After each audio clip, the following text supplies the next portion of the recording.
According to Young and the Restless spoilers, they will soon resume their job.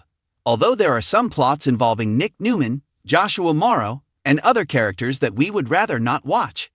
Let's begin with this plot point on the CBS soap opera, since we have heard from a source that Morrow is among the first actors to return to work. Nick Newman's persistent butt ache over anything involving Adam Newman, Mark Grossman, is one annoying aspect of Y&R. Nick doesn't realize that Adam was kind to him from the beginning by allowing him to raise Christian Newman. Nick appears to want to take away Adam's toys on Young and the Restless, including his career, his bio son, and his wife, Chelsea Newman, played by Melissa Claire Egan. Nick Newman has hurled numerous self-righteous outbursts at Adam, their father, and other people throughout the years. On Y&R, could it simply stop? Additionally, Young and the Restless uses a lot of business plots. They have so many meetings sometimes that it seems like you're watching the CBS Sudser while at work. The ongoing rotation of CEOs at every corporation is another. The shareholders and board of directors would go crazy over the frequent changes in the CEO if this were real life. Can we choose a boss and stick with it while using work as a backdrop for the romance? Just pick a horse and ride on Young and the Restless, regardless of who it is. The extent to which Phyllis Summers, Michelle Stafford, suddenly despises Adam is another example of Young and the Restless's absurdity. When he first returned from Vegas, they were competitors. He allegedly advised that she seduce Nick Newman, which is why she can't tolerate him. Adam, however, was aware that she had feelings for Nick on Young and the Restless. Therefore, it's not as though he made an odd suggestion. So why is Phyllis so against him? It's absurd.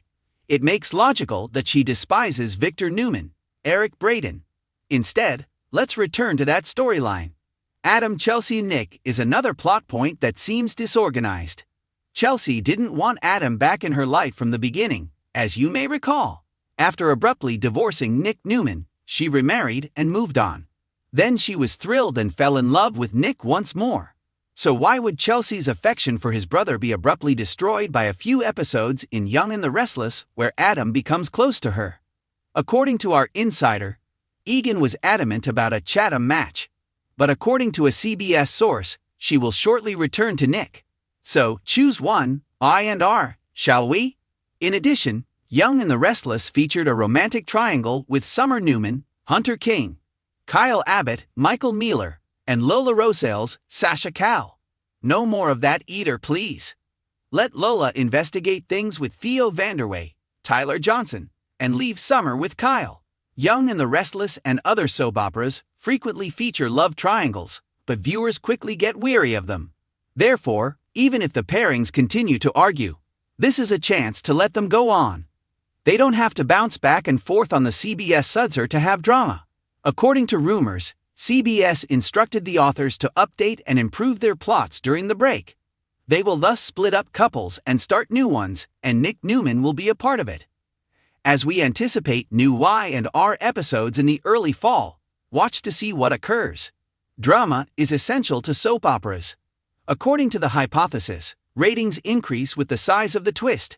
However, when stories veer toward predictability, ridiculous antics, or rehashed themes we've seen a dozen times before, even ardent fans of the Young and the Restless occasionally lose their mind. Delivering the unexpected while keeping the plots rooted in the emotional truths of Genoa City's intricate web of families and companies is, after all, part of the soap opera's charm. Regretfully, not every concept merits airtime. Some engender annoyance instead than enthusiasm.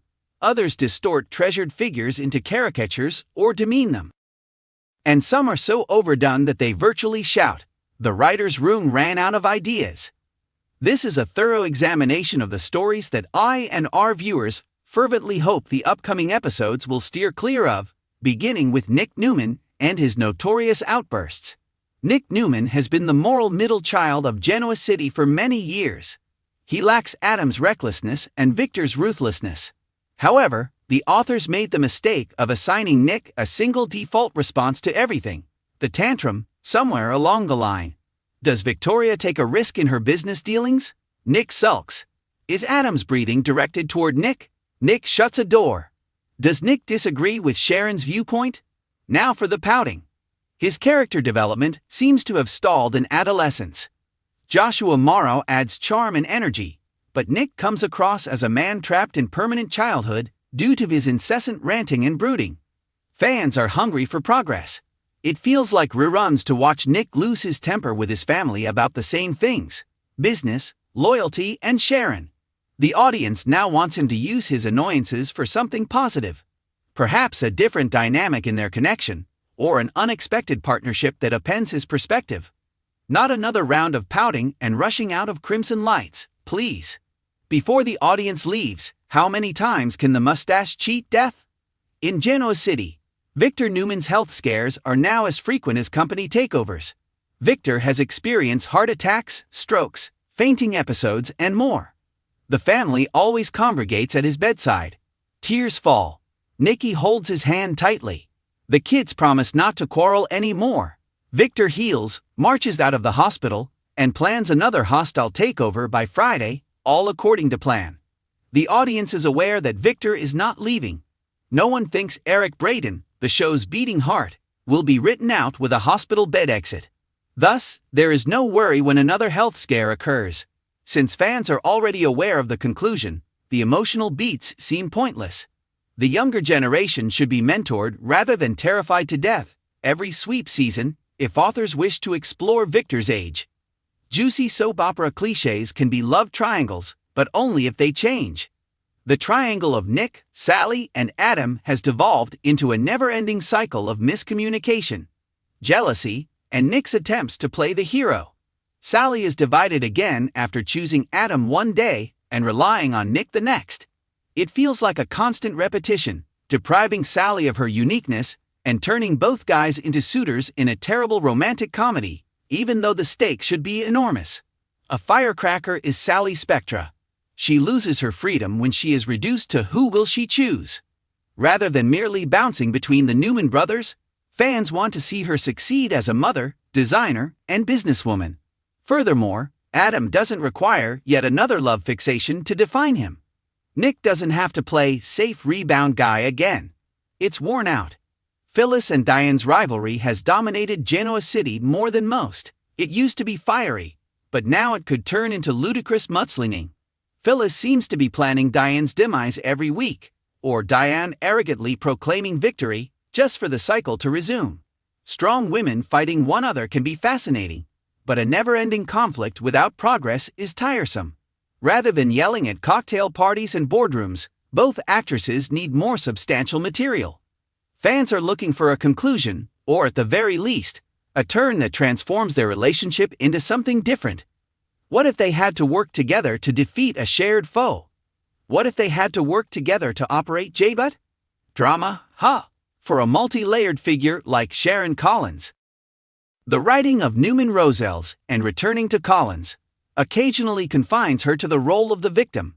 Sharon frequently suffers rather than thrives as a result of her mental health issues, unhappy marriages, cancer scares, and manipulative partners. Because Sharon is a survivor, her fans adore her. Her strength is undermined when she is repeatedly knocked down without a new arc. Why not assign her a daring professional endeavor in lieu of another, Sharon in peril plot? Imagine Sharon competing against Victor or perhaps Adam in the corporate world as Genoa City's unexpected power player. Fans would be thrilled and her character would be redefined. Like coffee and crimson lights, soap operas and baby switches go hand in hand. But enough is enough. Baby swaps, covert paternity testing, and protracted custody disputes are all too common in Genoa City. The announcement of a pregnancy has become so commonplace that fans now moan. They anticipate chaos, deceit, and tragedy in place of happiness.